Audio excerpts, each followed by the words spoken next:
প্রিয় ছাত্রছাত্রী, আমি নবম শ্রেণীর ইতিহাসের সপ্তম অধ্যায় শেষ করে তারপরে তৃতীয় অধ্যায়ের যে প্রশ্নগুলো ছিল সেগুলো শেষ করার পরে আমি যে আজকে আলোচনা করতে বসছি সে আলোচ্য বিষয়টা হচ্ছে ইতিহাসের প্রথম দশম শ্রেণীর পাঠ্য শুরু করেছি। একটা তোমাদের কাছে খুশির খবর যে তোমরা ক্লাস 9-এ পড়ছো। টার্গেট পয়েন্টের নিয়ম নীতি অনুসারে অ্যানুয়াল পরীক্ষায় 9-এর অন্ততপক্ষে 10-এর 1-2 চ্যাপ্টার করানো হয়। তাই আমি শুরু করছি ক্লাস 10-এর ইতিহাস বিষয়।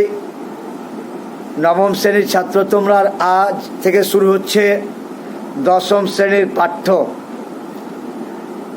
ইতিহাসের ধারণা যে প্রথম অধ্যায় আছে সেটা নিয়ে আমি একটা ছোট্ট ভিডিও তোমাদের সামনে দেব, আর কতকগুলো কোয়েশ্চেন এর পাতা তুলে দেব।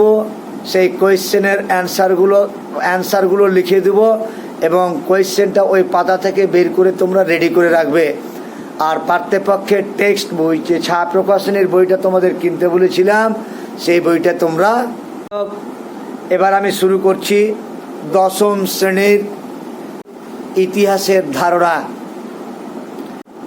ইতিহাসে থাকে অতীতের কাহিনী, পূর্বে অতীতের গুরুত্বপূর্ণ ঘটনাবলী তথ্য বিবরণ লিপিবদ্ধ করাই ইতিহাস রচনার রীতি।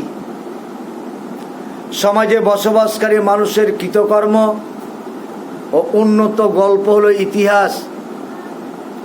কিন্তু আধুনিককালে ইতিহাস রচনার চর্চার ক্ষেত্রে বৈজ্ঞানিক দৃষ্টিভঙ্গি ও সমালোচনামূলক দৃষ্টিভঙ্গি গ্রহণ করা হয়ে থাকে। গ্রিক শব্দ হিস্টোর থেকে হিস্টোরি শব্দের সূচনা হয়েছে, যার অর্থ অনুসন্ধান লব্ধ জ্ঞান বা অনুসন্ধান করা।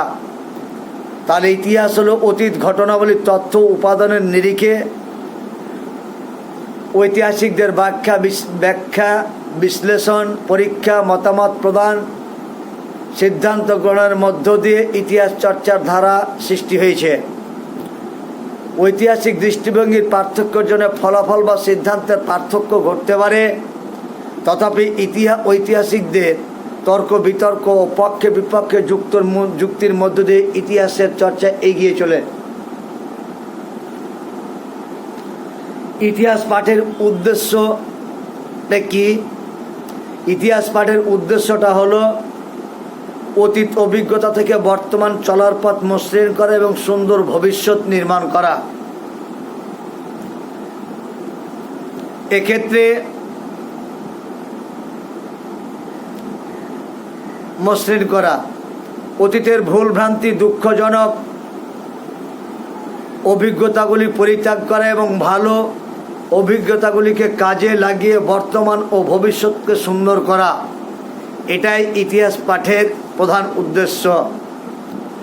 ভারতের ইতিহাস রচনা চর্চা শুরু হয়েছিল, আমি যে জিনিসটা আলোচনা করছি, আধুনিক ইতিহাসের চর্চার বৈশিষ্ট্যগুলো কী, বৈচিত্র্যগুলো কী। বৈচিত্র্য, ভারত ইতিহাসের সূচনা করেন ইংরেজেরা। ভারতের ইতিহাস চর্চার সূচনা করেন ইংরেজেরা, তবে তাদের ব্যাখ্যায় ঔপনিবেশিক দৃষ্টিভঙ্গি পরিলক্ষিত হয়েছিল। তারা ইতিহাসকে 3টা ভাগে ভাগ করেছিল। জেমস মিল 1817 খ্রিস্টাব্দে হিস্ট্রি অফ ব্রিটিশ ইন্ডিয়া গ্রন্থটা যে রচনা করেছিলেন, তাতে ভারতের ইতিহাসকে 3টা যুগে ভাগ করেছিলেন। একটা হিন্দু যুগ, তারপরে মুসলিম যুগ এবং পরবর্তী 3 নম্বর যুগটার নাম দিয়েছিল ব্রিটিশ যুগ। প্রথম 2টি যুগের প্রতি এই গ্রন্থে অশ্রদ্ধা দেখানো হয়েছে। তিনি ব্রিটিশ যুগের গৌরবকে বেশি করে তুলে ধরেছেন। পরবর্তী ইতিহাস চর্চায় এই ধরনের যুগ বিভাগ বর্জন করা হয়েছে। জাতীয়তাবাদী ঐতিহাসিক ঔপনিবেশিক ঐতিহাসিকদের যুক্তিকে লঙ্ঘন করে দিয়েছে। তারা নতুনভাবে ইতিহাস চর্চা শুরু করেছিলেন। প্রসঙ্গত ইতিহাস যথাযথ লিখনের জন্য বিভিন্ন তথ্য প্রত্যক্ষ পরোক্ষ উপাদানের উপর নির্ভর করতে হয়। ব্যক্তি নিরপেক্ষভাবে পক্ষপাতশূন্য ইতিহাস রচনা করা উচিত। তাহলে এবার যদি আমি বলি ইতিহাসটা কি, ইতিহাস হচ্ছে অতীত দিনের কাহিনী,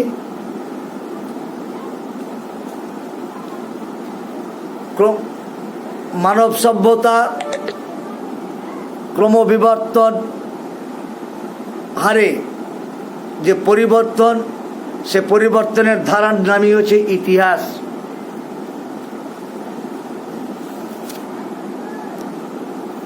ইতিহাস শুধু সন্তানী শাসকদের কীর্তিকলাপ ও যুদ্ধের বিবরণ নয়, বর্তমান ইতিহাস চর্চার দৃষ্টিভঙ্গির পরিবর্তন ঘটেছে। সাধারণ মানুষের কথা, সমাজ, বিনোদন, ক্রীড়া, চিকিৎসা, বিদ্যা, খাদ্যাভ্যাস, আঞ্চলিক বিষয় ইত্যাদি বিবিধ ক্ষেত্রে বিভিন্ন ধরনের ইতিহাস চর্চা জনপ্রিয় হয়ে উঠেছে। মানব সভ্যতা সমাজকে প্রভাবিত করে এমন প্রতিটি বিষয় ইতিহাসের পাতায় স্থান করে নিয়েছে। ফলে ইতিহাস চর্চায় বৈচিত্র্য এসেছে। তাই বলা যায় আধুনিক ইতিহাস চর্চার একটা অন্যতম বৈশিষ্ট্য হলো ইতিহাসের বৈচিত্র্য। এবার প্রশ্ন আলোচনায় যাব যেটা, সেটা যে নতুন সামাজিক ইতিহাস। এই নতুন সামাজিক ইতিহাস বলতে কি বুঝো? সামাজিক ইতিহাসের বিষয় মানুষের সামাজিক জীবন কে নিয়ে ধর্ম, রীতি নীতি, খাদ্যাভ্যাস, পরিবার, পোশাক, পরিচ্ছদ, শিল্প, সংস্কৃতি, সামাজিক প্রতিষ্ঠান ইত্যাদি সামাজিক ইতিহাসের আলোচ্য বিষয়। যে বিষয় নিয়ে যে ইতিহাস রচনা করা হয় তাকেই বলা হয় নতুন সামাজিক ইতিহাস। সামাজিক জীবন ও সমাজের প্রচলিত প্রথা লিপিবদ্ধ করার প্রথম চেষ্টা হয়েছিল জার্মান গবেষক রিহেল শুরু করেছিলেন।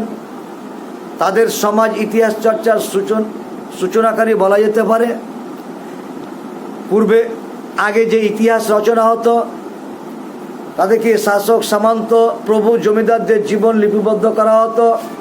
অগণিত সাধারণ মানুষের জীবন এর কাহিনী, মানুষের কথাগুলি অবহেলিত হয়ে থাকত। নতুন সামাজিক ইতিহাসে কী করল? শাসক, অভিজাত, তথাকথিত সমাজের উচ্চ শ্রেণীর পাশাপাশি নিম্ন দরিদ্র শ্রেণীর সামাজিক জীবনযাপন অবস্থার কথা বিশেষভাবে স্থান করে নিয়েছে। আচ্ছা, তাহলে এখানে একটা জিনিস, নতুন সামাজিক ইতিহাস কাকে বলে? ধর্ম, সকল মানুষের ধর্ম, রীতি নীতি, খাদ্যাভ্যাস, পোশাক, পরিচ্ছদ, শিল্প, সংস্কৃতি, সামাজিক প্রতিষ্ঠান ইত্যাদি বিষয় নিয়ে যে ইতিহাস রচিত হয়েছে সেই ইতিহাসটার নাম হচ্ছে নতুন সামাজিক ইতিহাস। এই নতুন সামাজিক ইতিহাসে শুধু রাজা নয়, একটা রাজা নয়, নিম্নবর্ণের দলিত শ্রেণীর মানুষগুলো, সাধারণ মানুষগুলোর কথাও ইতিহাসে স্থান পেয়েছে। এবার হচ্ছে নিম্নবর্গীয় ইতিহাসটা কি? একটা সময়ে শুধু রাজাদের কাহিনী, রাজ্য শাসন, সামন্ত প্রভুদের নিয়ে ইতিহাস রচনা করা হতো। এতে সমাজের বৃহত্তর সাধারণ মানুষের, দলিত মানুষের, নিম্নবর্ণের মানুষদের ইতিহাসে আলোচনা হতো না। রাজার পাশাপাশি, রাজ্য শাসনের পাশাপাশি দেশের সাধারণ মানুষের, নিম্নবর্ণের মানুষকে নিয়ে যে ইতিহাস রচিত হয়েছে সেই ইতিহাসটার নাম হচ্ছে নিম্নবর্গীয় ইতিহাস। এই নিম্নবর্গীয় ইতিহাস রচনা শুরু করেছিল প্রথম ফরাসি অ্যানাল গোষ্ঠী। বিংশ শতাব্দীর 30-এর দশকে সমাজে গভীরভাবে বিশ্লেষণের উপর জোর দিয়ে ইতিহাস চর্চা তারা শুরু করেছিলেন। এরা সামাজিক গোষ্ঠী, ব্যক্তি এবং তাদের মনোজগৎ আলোচনার মধ্য দিয়ে আসেন। ফ্রান্সের সামাজিক অবস্থা, ফরাসি সভ্যতার বিষয়ে সমীক্ষা তুলে ধরেছিলেন রামবার্ড।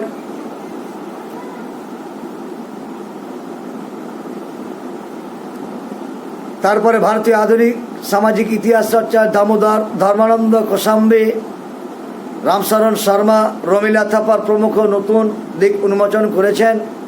অর্থনৈতিক পরিবর্তন কিভাবে সামাজিক শ্রেণীর গোষ্ঠীর মধ্যে প্রতিক্রিয়া সৃষ্টি করে, সেই আর্থসামাজিক বিষয় নিয়ে নতুন সামাজিক ইতিহাস চর্চার বিষয় হয়ে উঠেছে।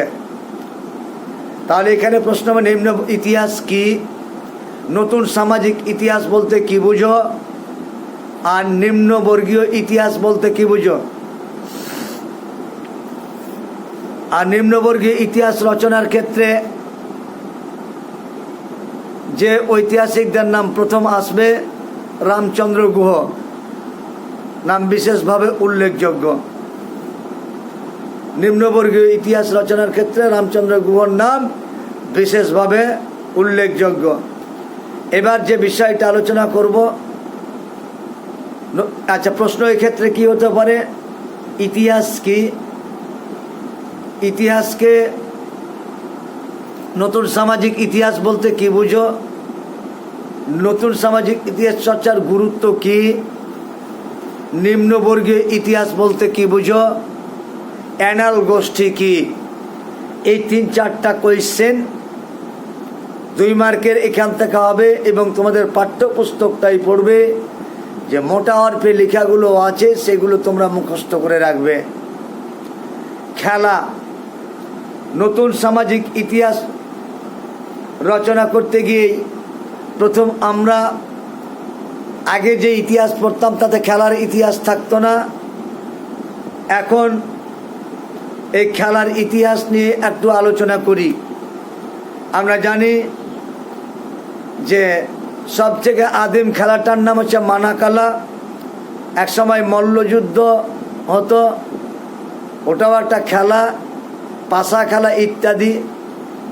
কিন্তু আধুনিক ইতিহাস রচনার ক্ষেত্রে, নতুন সামাজিক ইতিহাস রচনার ক্ষেত্রে খেলা যে মানুষের দৈনন্দিন জীবনে বিনোদনের মাধ্যমে হিসাবে খেলার যে গুরুত্ব অপরিসীম, একথা নতুন সামাজিক ঐতিহাসিকরা তুলে ধরেছেন।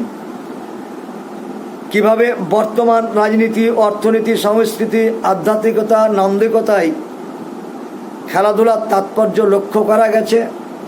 খেলাধুলা মানব সমাজ বিভিন্নভাবে প্রভাব ফেলে, কিন্তু ইতিহাস চর্চায় খেলার গুরুত্ব নিয়ে আলোচনা গবেষণা শুরু হয়েছে অতি সাম্প্রতিক কাল থেকে। খেলার পদ্ধতির ফলাফল, পরিসংখ্যান ভিত্তিক ইতিহাস, খেলা ও জাতীয়তাবাদ, ঔপনিবেশিক মনোভাব, অর্থনৈতিক ভাবনা ইত্যাদি বিষয় খেলার ইতিহাসে আলোচনা ও গবেষণা হচ্ছে। 1982 খ্রিস্টাব্দে British society of sports history প্রতিষ্ঠার মাধ্যমে খেলার ইতিহাস চর্চার প্রথম সাংগঠনিক রূপ পায়।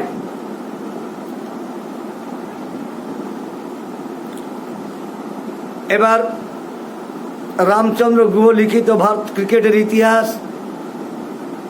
বরিয়া মজুমদার 22 ইয়ার্স টু ফ্রিডম। এই বরিয়া মজুমদারকে তোমরা খুব ভালোভাবে দেখছো। বর্তমান যে IPL চলছে বাংলা ধারাভাষ্যে দেখবে বরিয়া মজুমদার এখনো খেলার জগতের ইতিহাস বিশ্লেষণ করছেন। তো যাক, খেলা কিভাবে মানুষের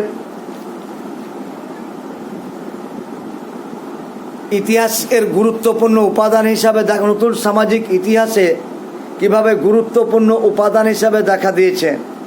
ডিয়ার স্টুডেন্ট, আমরা জানি যে এক রাজা যখন রাজ্য শাসন, রাজা কতটা রাজ্য জয় করতে পারল, এই রাজ্য জয়ের মাধ্যমে তার খ্যাতি, তার দুর্নীতি, তার এক রাজার পরাজয় ইত্যাদি যদি ইতিহাসের উপাদান হতে পারে, তাহলে খেলার মাধ্যমে জাতীয়তাবোধ জেগে ওঠে, খেলার মাধ্যমে স্বদেশপ্রেম জেগে ওঠে, খেলার মাধ্যমে দেশের খ্যাতি সুখ্যাতি অনেকটাই নিয়ে আসে। খেলার মাধ্যমে আন্তর্জাতিকতার সৃষ্টি হয়, খেলার মাধ্যমে পারস্পরিক সম্প্রীতির সৃষ্টি হয়, খেলার মাধ্যমে সর্বোপরি যে জাতীয়তাবোধ জেগে ওঠে। তাহলে খেলার ইতিহাসকে বাদ দিয়ে ইতিহাসের পূর্ণাঙ্গ রূপ হতে পারে না। তাই নতুন সামাজিক ঐতিহাসিকরা মনে করেন যে খেলা খেলার মাধ্যমে মানুষ যেমন বিনোদন আনন্দ পায়, তার সাথে সাথে তাদের মধ্যে জাতীয়তাবোধও জেগে ওঠে। উদাহরণে বলতে পারি 1911 খ্রিস্টাব্দে আইএফএ শিল্ড যে মোহনবাগান জিতেছিল ব্রিটিশদের কাছ থেকে, সে সময় এই ফুটবল খেলাটা ভারতীয়রা জানতো না।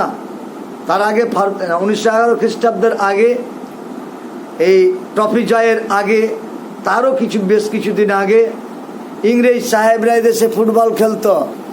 এই ফুটবলটার নগেন্দ্র প্রসাদ সর্বাধিকারীর হাত ধরেই এই ফুটবল খেলাটা শুরু হয়েছিল। আর ভারতে তখন সাহেবরা খেলতো, সাহেবদের সাথে ব্রিটিশ পুলিশরা খেলতো, আর ভারতীয়রা দর্শক হিসাবে ওই গ্যালারি বা মাঠের চারিপাশে বসে বসে এই খেলাগুলো উপভোগ করত। তারপরে এরা আস্তে আস্তে খেলা শিখলো। একটা সময় এই মোহনবাগান দল ব্রিটিশরাকে 1911 খ্রিস্টাব্দে আইএফএ শিল্ডে, কলকাতার যে মোহনবাগান, সেই মোহনবাগান টিম 1911 খ্রিস্টাব্দে আইএফএ শিল্ড জয় করল ব্রিটিশদের হারিয়ে।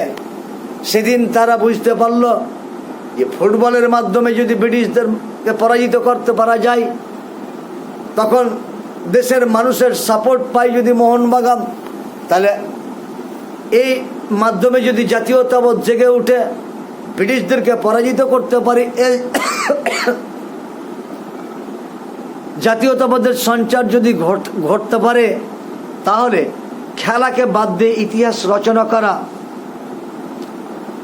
আর পাগলের প্রলাপ বলে একই সমান। সুতরাং নতুন সামাজিক ঐতিহাসিকরা খেলার গুরুত্বকে ভালোভাবে উপলব্ধি করে আধুনিক ইতিহাস চর্চার ক্ষেত্রে খেলা একটা গুরুত্বপূর্ণ উপাদান হিসাবে দেখা দিয়েছে। এবার যদি বলি ফুটবলটা, তো ভারতে ফুটবল খেলার জন্ম হয়েছে ইংল্যান্ডে ফুটবল খেলার জন্ম। ক্রিকেট খেলার জন্ম ইংল্যান্ডে। WG গ্রেস প্রথম, WG গ্রেসকে ইতিহাসের জনকও বলা হয়। তো যাই হোক, একটা সময়ে এর যে ইতিহাস, একটা সময়ে এই আমাদের ওয়ানডে ক্রিকেটটা ছিল 60 ওভারের, 60 ওভারের। তারপরে আস্তে আস্তে সে ছোট হলো, ক্রম বিবর্তন হারে এরও একটা বিবর্তন ঘটছে। 2020 ক্রিকেট চলে এসছে। খেলার মাধ্যমে মানুষ একত্রিত হচ্ছে, খেলার মাধ্যমে মানুষের মধ্যে জাতীয়তাবোধ জেগে উঠছে। ধরে নাও, এখন যদি ভারত পাকিস্তানের খেলা হয় বা শ্রীলঙ্কার সঙ্গে ভারতের হয়, তাহলে এই খেলার মাধ্যমে তাদের ভারতীয় জনগণ, ভারতীয় যারা সাপোর্টার, ভারতীয় যারা দর্শক, তারা এটাই ভাবে ভারত জিতুক, ভারতের সম্মান আরও যেন উঁচু হয়, ভারত বিশ্ব দরবারে যেন মাথা উঁচু করে দাঁড়াতে পারে। এর নামই তো দেশপ্রেম, এর নামে তো জাতির প্রতি টান। এই জাতির প্রতি টান খেলার মাধ্যমেও জেগে উঠে। খেলা যদি ভারত হেরে যায়, তাহলে ভারতীয় দর্শক, ভারতীয়রা খানিকটা মনমরা হয় কেন? আসলে দেশকে তারা ভালোবাসে, তাদের ভিতরে জাতীয়তাবোধ খেলার মাধ্যমে জেগে ওঠে।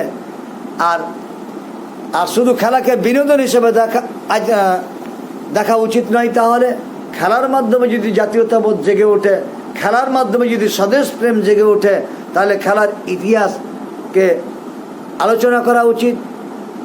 এই জন্য নতুন সামাজিক ঐতিহাসিকরা খেলার ইতিহাস চর্চার উপর বিশেষভাবে গুরুত্ব দিয়ে নতুন সামাজিক ইতিহাস চর্চার ক্ষেত্রে খেলা একটা ইতিহাসের উপাদান, এ কথা তারা স্বীকার করে খেলার ইতিহাস চর্চা শুরু হয়েছে।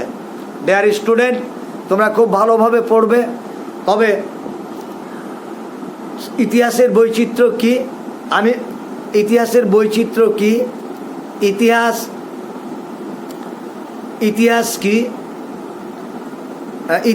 কি, অ্যানালগোষ্ঠী কি, অ্যানালগোষ্ঠী বলতে কি বুঝো, নতুন সামাজিক ইতিহাস বলতে কি বুঝো, নিম্নবর্গীয় ইতিহাস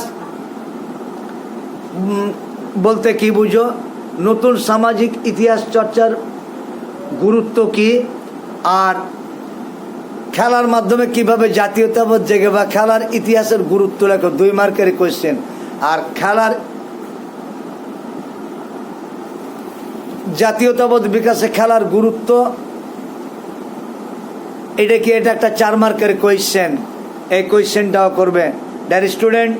তারপরে খাদ্যাভ্যাস আছে, শিল্প আছে, সংস্কৃতি আছে, গান আছে, ইত্যাদি বিষয়গুলো আছে, পরে আলোচনা হবে। আজকে শুরু করলাম, থ্যাংক ইউ। আর আমি প্রশ্নগুলো পরে আমি নোট করে দিচ্ছি এবং পৃষ্ঠাটা আমি উল্লেখ করে দেবো যে পৃষ্ঠাটা থেকে কোশ্চেনটা নেওয়া হয়েছে, সেখানটা দেখে নেবে।